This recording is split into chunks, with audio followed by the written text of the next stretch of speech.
Sebenarnya sih gini, bermula dari memang saya speak up di media sosial saya gitu. Jadi Reza Herlambang ini aku kenal 8 tahun yang lalu, dikenalin sama Tini yang dari JSL waktu itu. Jadi saya undang dia ke salah satu launching perusahaan saya di Cibubur gitu. Nah, dari beberapa artis ini yang saya undang, sebenarnya bukan saya undang, Tini manajer saya undang ke situ. Akhirnya Tini merekomendasikan saya bikin single waktu itu, bikin single. Ini katanya Reza Herlambang yang booming dengan lagu Syahrini, apa yang telah milih aku. Oke, akhirnya besoknya meeting, deal lah itu lagu, harga 60 juta, tapi dalam waktu 1 tahun tuh nggak kelar-kelar, tidak diurus sama sekali gitu. Saya udah keluar duit, dalam rentang 1 tahun itu malah duit saya keluar terus buat ini, sampai ke segala macamnya gitu, manajernya, resanya gitu. Singkat cerita, waktu itu saya kan udah keluar duit hampir 100 juta itu, sebenarnya lagu mana gitu. Akhirnya retake berkali-kali, gagal lagi segala macam. Akhirnya mamahnya almarhum minta maaf banget, jadi saya bawa nama mamanya itu datang ke kantor saya memperkenalkan diri bahwa dia mamanya Reza. Nah, terus dia cerita ke saya, kenapa Ki gini. Terus aku ceritain, iya mah aku beli lagu, oh ini mamanya Reza. Aku bilang, oh iya, aku beli lagu ke Reza tapi ini nggak kelar-kelar, gimana mah? Ya udah, kata mama take over aja. Kalau aku ingat mamanya sangat luar biasa gitu, maksudnya baik banget sampai akhir hayatnya. Akhirnya mama bilang, aku yang meng-create Reza jadi seorang Reza Herlambang. Jadi aku bilang, oh ya udah, ini aku harus ke mamahnya nih gitu. Akhirnya aku di-create sama mamahnya, masuk manajemen mamahnya, dan mamahnya ngurusin gitu. Dan itu memang ada progresnya, walaupun lagunya tidak booming, walaupun cuma, tapi ada progresnya dan lagu itu selesai. Itu pun Reza tidak datang, lagi take, lagi segala macam promo dan lain-lain, cuma launching dia datang, itu pun ngamuk dan saya bayar, harus dibeliin jaketnya segala, harus begini, harus begitu. Oke. Dan dia juga tidak meng-up sama sekali di semua media sosialnya dia, atau di mananya dia, sesuai dengan dia iming-iming dia bahwa lu bisa ngetop dengan nama besar gua, dia bilang gitu. Oke, setelah itu oke lah, udah biarin. Akhirnya itu aku diangkatlah anak sama mamahnya. Aku lebih dekat ke mamanya untuk gimana caranya meng-create aku sebagai jadi penyanyi gitu.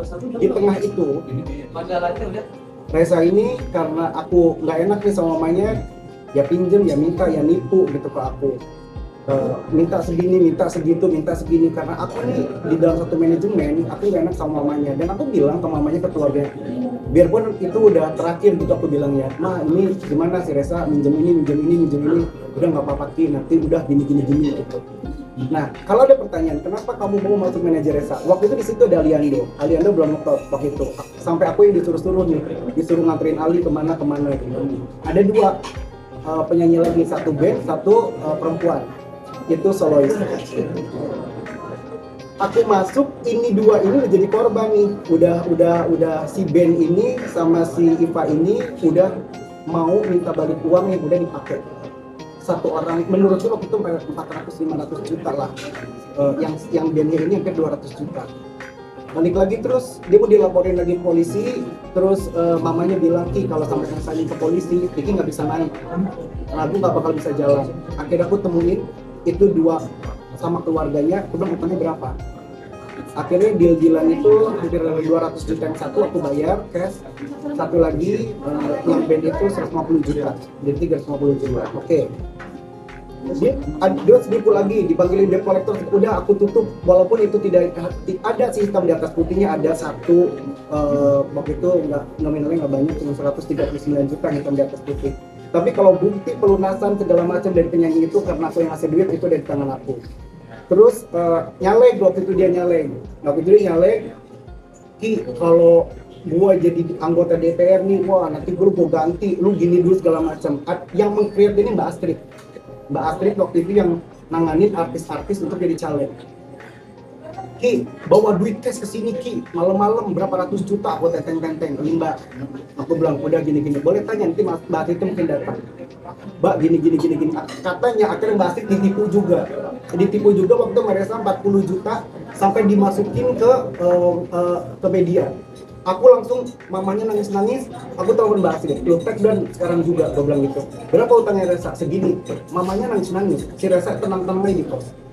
Gue bilang, Mbak, lu jangan, gue jadi berantem sama Mbak Astrid. Take down, ada biayanya Ki, berapa 7 juta, gue bayar, take down sekarang. Pagi dikeluarin, sorenya udah ditarik lagi. Itu gue sampai segitunya, gue karena kasihan sama mamanya. Gitu, gue melihat gini, gue juga seorang anak. Mamanya ini mulia banget, pengen naikin Resa lagi. Tapi emang si Resanya bejat gitu loh. Emang dia ini dia bilang gini di podcastnya Denny, di Mas Anang segala macem. Gue terpuruk. 3 tahun dia kayaknya doang. Ini menurut cerita mamanya, bukan cerita dari dia. Dia bukan kaya dari kecil. Dia jatuh itu 2010. 2010 dia jatuh, tapi dia tidak menceritakan dari 2012 sampai 2022. Dia nggak cerita udah dapat berapa miliar. Dari gue aja udah hampir 1,5 M. Hampir 1 M. Hampir 1 M. Itu yang gue buat dia sendiri, gue tidak bicara keluarga. Mau berapa ratus juta pun buat keluarganya tidak gue hitung. Ini khusus buat dia pribadinya sendiri. Belum dari, katanya dapat proyek film dari Mas Hanung 300 juta. Gue tahu banget itu. Belum dia dari penyanyi, berapa penyanyi? Satu orang 150 juta udah berapa? Udah berapa M? Sekarang coba, apa itu yang namanya terpuruk? Udah bangkit ya sebenarnya, tapi duitnya dipakai hura-hura. Dipakai hura-hura sama dia, dipakai beliin orang ini, show off segala macem. Jadi udahlah, gue yang tahu, gue 8 tahun hidup, gue masuk ke dalam keluarganya. Gitu. Jadi gue speak up kayak begini, ada satu orang penyanyi juga, ada seorang penyanyi, dia udah ngelaporin dia juga DM gue, katanya sih hari ini dijemput paksa, gue nggak tahu. Kerugiannya dia 150 juta.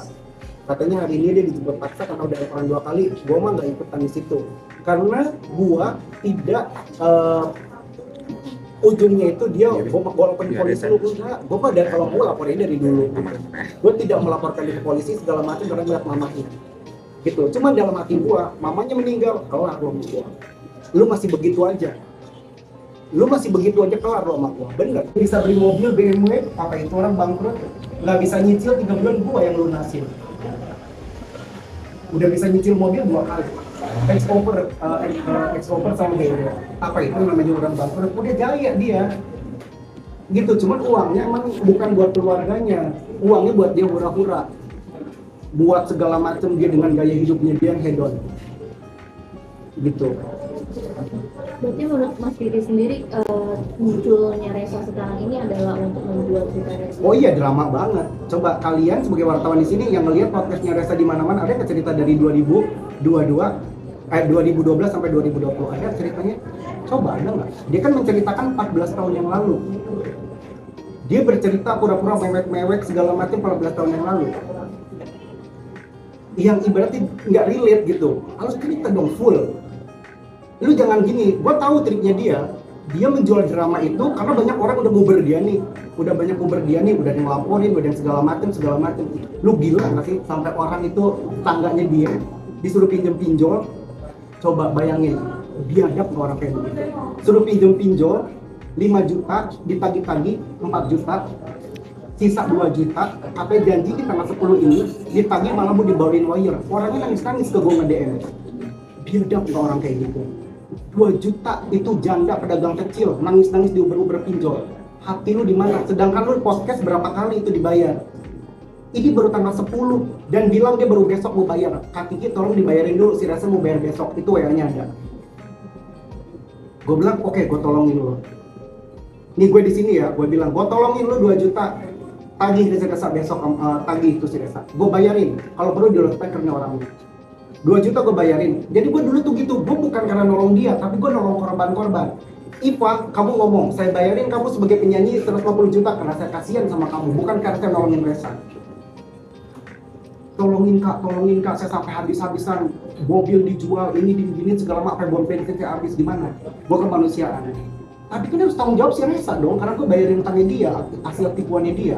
Oke, udah ngeres lo, tanda tangan, mama tanda tangan, gitu kan, gue bayarin. Karena gue kasihan sama korbannya. Jadi orang-orang pada ngomongnya, oh lu mah gini, lu jor-joran, kagak gitu, cuman gue kasihan. Ini orangnya masih hidup nih, orangnya kan masih hidup, kecuali pada mati. Ini kan orang masih pada hidup nih korban-korbannya dia. Tapi udah banyak yang mencoba mengungkapnya sih bang. Sekarang kasihan. Sekarang gini deh, ada cowok anak kuliahan, gue nggak ngerti, dia nge-DM gue, ditipu sama dia. Ini anak udah nggak punya ibu, tinggal skripsi, dia punya laptop segitu-gitu digadein 9 juta. Anjing itu orang.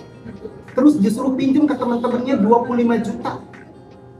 Ini anak gak punya ibu, sampai dia nangis-nangis di Uber nge-DM gue. Ini kasihan, itu orangnya mesti nge-DM gue, Kak tolongin. Ada kwitansinya, Reza Herlambang 25 juta. Suruh pinjam, dia di Uber sama teman-teman kuliahannya sekarang. Laptopnya dia nggak bisa nyelesain skripsi, dia ada orang kayak gitu. Kalau gue nggak speak up, siapa lagi? Mungkin dia malu kali, gue nggak ngerti dia ada hubungan apa. Kalau gue ngapain? Kalau gue ada hubungan, kan ini keluarganya tahu, manajernya tahu, apa hubungannya. Gue cuma seorang penyanyi bodoh gitu loh, yang gue ngebantu keluarganya mau coba bangkit. Kecuali gue malu dong kalau ada hubungan apa-apa sama dia kayak gitu.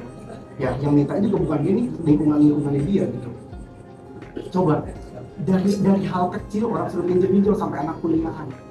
Bayangin, sedangkan dia bisa poya-poya, bisa beliin iPhone, dia pakai iPhone, dia bisa beliin iPhone orang, 2 orang dibeliin iPhone loh. Yang satu iPhone 14, gua cat masih ada. Dibeliin sepatu segala macam orang, mau jadi gadun kali dia, tapi kayak nipu dari orang. Nah, gua nggak tahu. Bang, dari Reza sendiri ada itikat baik nggak sih? Nggak ada. Kalau ada itikat baik mah gue nggak bakal, karena gue nyari 7 nomor gue yang di blok, ada 1 nomor yang khusus nipu gue. Khusus tuh 1 nomor buat nipu gue. Gila nggak tuh orang? Udah kayak segitunya. 7 nomor gue di blok, media sosial gue di blok, semua di blok. Semua gue nggak bisa, kemana-mana gue nggak bisa ngomong. Jadi dari dia juga nol aja ya? Siapa lagi? Mau nyamperinnya kemana? Rumah, ada yang tahu rumahnya di mana? Ada yang tahu rumahnya di mana? Kan ada tahu rumahnya di mana. Dia kan dulu semua orang, jangankan gue, polisi aja susah nyari. Gimana? Mamanya sendiri gimana? Mungkin pernah, abang mungkin pernah menanyakan bahwa di mana sih berada Reza dengan mamanya? Kenapa? Abang mungkin pernah bertanya nggak sih ke mamanya, nanya Reza tuh di mana sih Oh, sebenarnya? justru gini, Reza ini punya dukun waktu itu. Jadi awal-awal gue makanya ngurusin keluarganya gini. Reza ini kan punya dukun sama manajernya nih. Ini lucu ceritanya, dia punya dukun, kata dukun itu si Reza nggak boleh nginjek rumahnya, keluarganya, kalau nggak hidup lu nggak bakal naik nih karir lu. Kan gue aneh, kok gue bilang, kok lu aneh dukun lu, gue bilang, kok nggak boleh nginjek? Aku ngomong dengan manajernya, Mbak, Mom, aku manggil manajernya Mami, Mom, ini kan nggak bener nih kayak gini. Aku bilang sama mamanya, Mah kok bisa gitu? Iya, kata dukunnya nggak boleh nginjek rumah mama, kok aneh. Dan yang lebih gila lagi, dia sama manajernya sama si Tini tuh datang ke dukun, ngasih foto gua. Gua nggak ngerti gua mau didukunin atau gimana, kasih foto gua. Tiba-tiba keluarga gua datang ke dukun yang sama, ngasih foto gua. Kata dukunnya gini, nah ini kan bukan yang dilihatin Reza Herlambang kata gitu kan kemarin. Gua bilang, mau ngapain tuh bang ke dukun-dukunin gua? Mau ngapain lu bawa gua ke dukun? Gua juga nggak tahu gitu. Gua taunya dari saudara gua. Gitu, dukunnya sama. Nah, dari situ baru tuh dia nggak mau nginjek rumahnya, nggak diurusin keluarganya segala macam. Akhirnya akhirnya apa namanya, gue yang ngurusin gitu. Sama berapa lama bang udah keluarga? Lumayan gitu lah. Dan lebih gilanya gini, gue jualin lagu dia nih ke klien gue jualin lagu, ketemu nih sekali, gue jual lagunya 150 juta, 2 lagu langsung one take oke tuh 100 juta, langsung dibayar.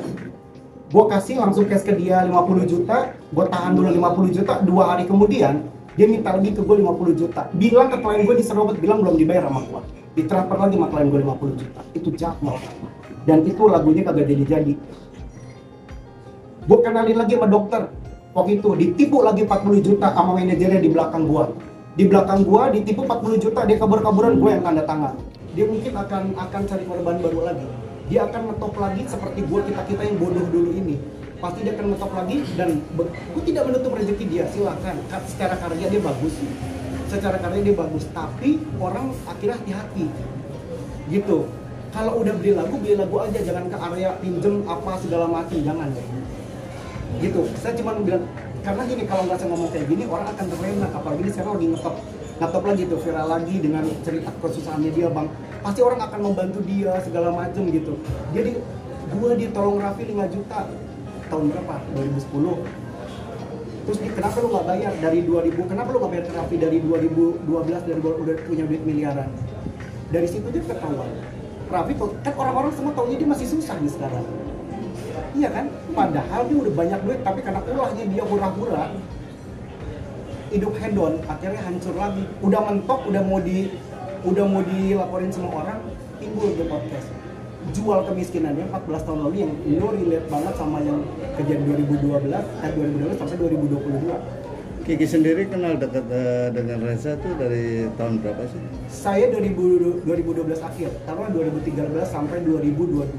Jadi tahun 2022. Awalnya mungkin ada project bareng atau Saya gimana? tadi udah cerita kan, pertamanya itu memang saya beli lagu dia. Oh, hanya Saya beli lagu. undang dia ke salah satu launching perusahaan saya di Cibubur.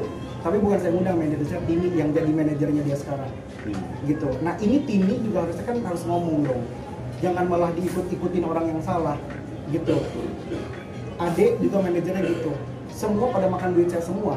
Giliran susah segala macam ke saya. Giliran udah kayak gini lu diam-diam aja. Berarti kan dia terus aja gitu diiniin gitu. Manajer juga masih punya utang sama saya. Gak usah deh yang minta-minta, yang utang aja 4 atau 8 juta gitu kan nggak tadi. Mau bawa ke jalur hukum nggak sih Enggak bang? mbak, buat apa? Bisa bayar, paling nggak di penjara. Saya harus bolak-balik ngurus sana sini segala macam, nggak apa. Saya tidak happy dia di penjara, cuman lu berubah untuk keluarga lo, mama lu udah nggak ada.